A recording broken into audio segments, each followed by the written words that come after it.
விஷயங்கள் வந்தது. அதுல என்ன அதிகமா பாதிக்கப்பட்ட ஒரு விஷயம் வந்து பாத்தீங்கன்னா டாய்லெட். எல்லா பள்ளிக்கூடத்திலும் டாய்லெட் வந்து ரொம்ப முக்கியம், ரொம்ப ரொம்ப முக்கியம். முக்கியமா பெண்களுக்கு. எனக்கு 2 பொண்ணுங்க இருக்காங்க. கண்டிப்பா என் மனசுக்குள்ள எனக்கு என்ன இருக்கும் அப்படின்னு இருக்காது.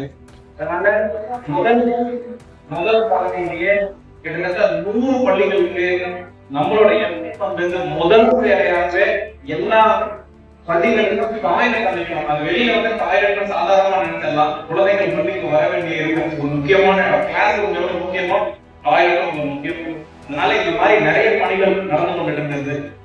இதுல வந்து ஏதோ இந்த 5 பணிகள் மட்டும்தான் நடக்கும்னு நினைக்காதீங்க. உங்களிருந்து கத்துக்க வேண்டிய விஷயங்கள் நிறைய